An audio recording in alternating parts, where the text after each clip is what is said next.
Bonjour Wassima. Bonjour Eric et bienvenue à notre espace des mots amis, une invitation à redécouvrir l'essence des mots. Le plaisir de partager dans l'instant nos inspirations, nos sagesses. Compassion. Bonjour à tous. Alors, compassion. Ouh.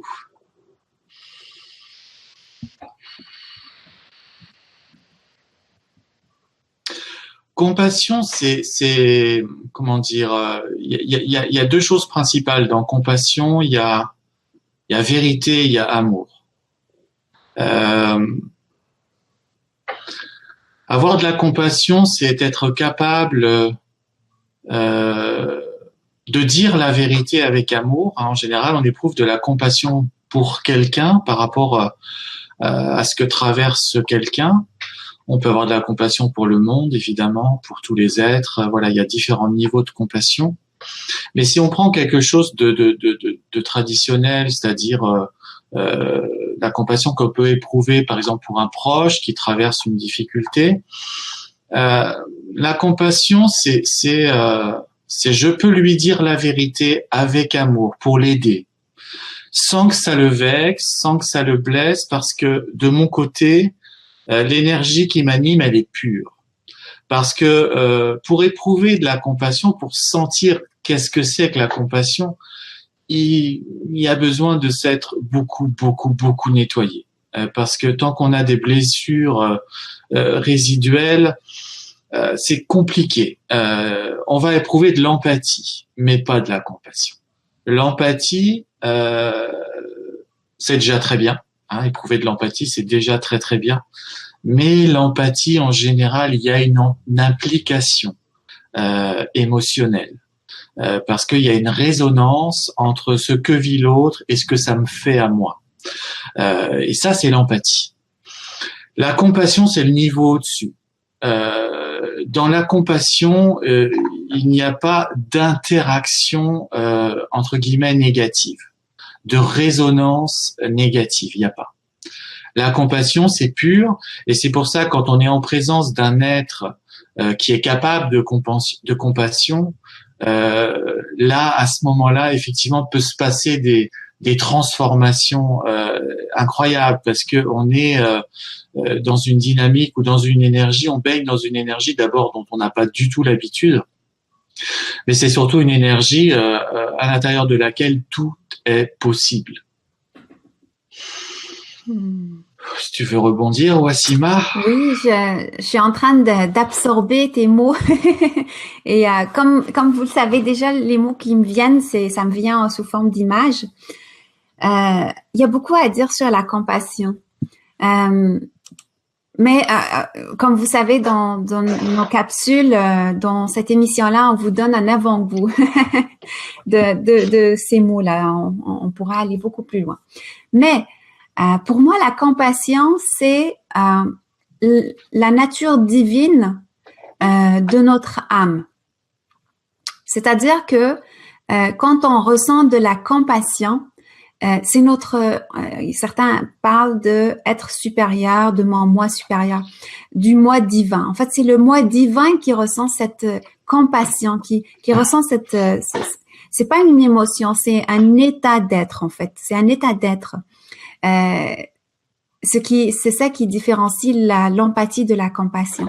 Donc, la compassion, c'est un état d'être naturel de l'âme et avec lequel elle interagit avec les autres êtres. Et c'est pour ça que la compassion elle ne se vit pas juste vis-à-vis des humains, mais vis-à-vis des autres êtres, que ce soit animaux, que ce soit les éléments, que ce soit les roches, les montagnes. C'est reconnaître le bagage de vie de l'autre. Ça, c'est le premier niveau de compassion. Le deuxième, c'est de partager un flux d'amour. Amour inconditionnel, donc il n'y a pas d'attente. Et on n'a pas à y réfléchir, étant donné que la compassion, c'est un état naturel. Donc, il y a un flux, il y a un partage d'amour qui se fait. Pourquoi? Dans le but d'ascension, d'ascensionner. de remonter, de vivre de nouvelles expériences.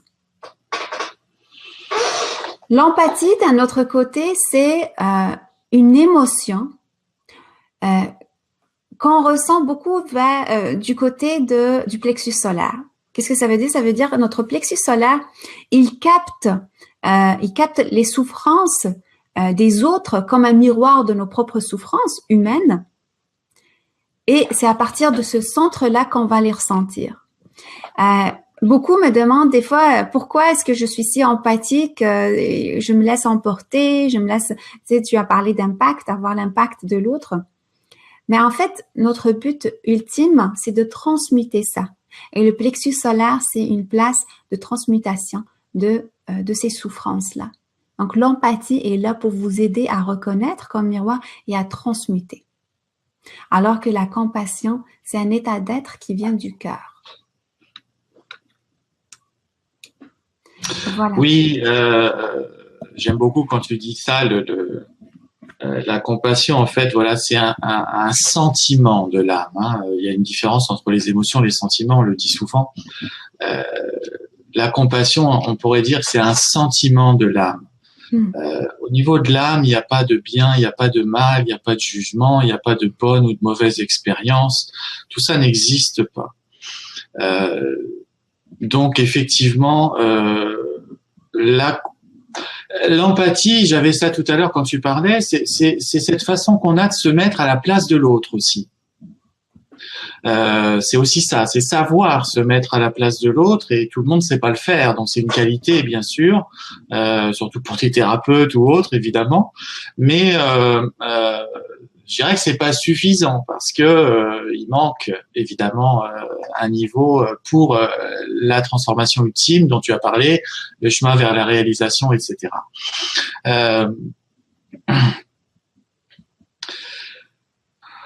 Donc la compassion, et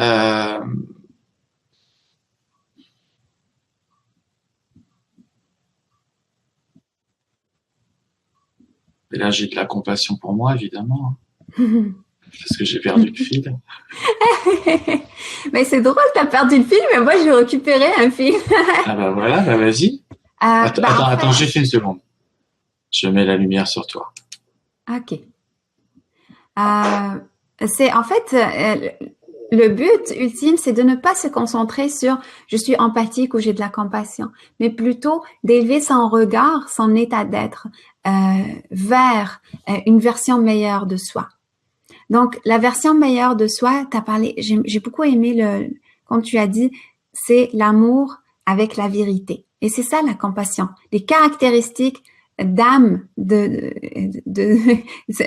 chaque être, c'est la compassion, et la compassion, c'est l'amour et les yeux de vérité. Voir la vie avec ces deux valeurs. Donc, c'est ça. Le but, c'est vraiment se concentrer sur soi pour s'élever et ne pas chasser son empathie, ne pas dire, OK, pourquoi je suis empathique? Ça a sa raison d'être. Ça a sa raison d'être. Par contre, même avec cette empathie-là, tentez de la regarder avec compassion.